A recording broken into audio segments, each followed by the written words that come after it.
कहानी का कंटेंट है वो कुछ इसी तरह का है जिस विषय पे बात की जा रही है। तो वैसा परिचय कल ही हुआ था आपसे, और बाकी पारिवारिक परिचय लंबे समय से है, लेकिन प्रत्येक सामने सामने मिलना पहली बार हुआ था वैसा से।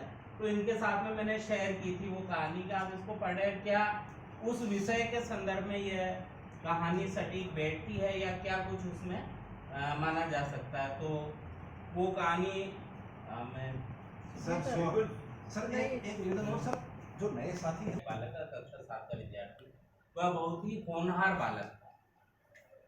विद्यालय के सभी गुरुजन एवं उसके माँ पिताजी को भी उस पर बहुत गर्व था। पढ़ने में होशियार तो था ही, विद्यालय की अन्य गतिविधियों में भी वह बढ़ चढ़कर भाग लेता था। जिस गतिविधि में वह भाग लेता उसमें उसका प्रथम आना तय ही होता। विद्यालय के शेष विद्यार्थी उसके आगे हथियार डाल देते। जहाँ शोभित ने अपना नाम दे दिया, प्रपोज कर दिया, तो बाकी स्कूल है सरेंडर कर देता था, नो चांस।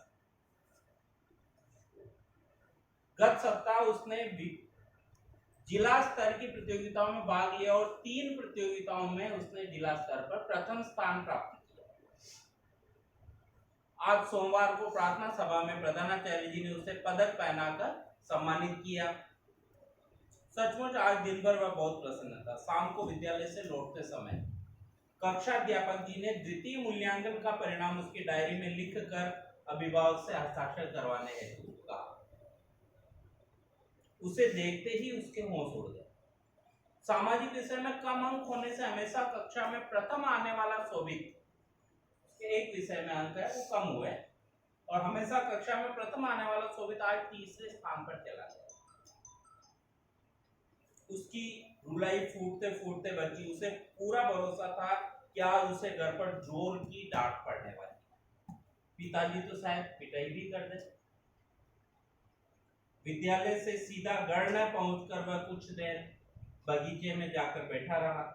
थोड़ी देर सहपाठी अनिल के साथ खेला, फिर देर शाम डरते डरते घर पहुंचा। उसने देखा पिताजी अभी तक नहीं आए, माँ बैठक में कुछ काम कर रही है। डरते डरते उसने अपनी डायरी अपनी माँ के हाथ में दे दी। माँ ने मुस्कुराते हुए डायरी खोली। प्रगति पत्रक देखते हुए वह उससे बात करने लगी। आज तुम्हारे विद्यालय से अर्चना मैडम का फोन आया था।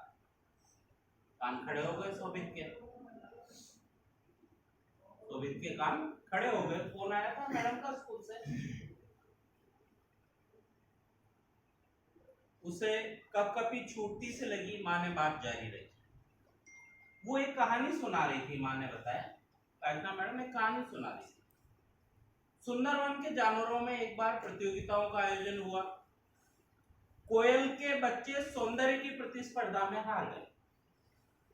कोयल के बच्चे सौंदर्य की प्रतिस्पर्धा में हार गए।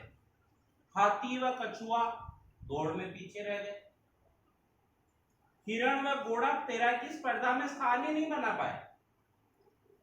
हिरण व घोड़ा तैराकी में स्थान ही नहीं बना पाए, और बेचारी मछली उड़न स्पर्धा में भाग ही नहीं ले पाई।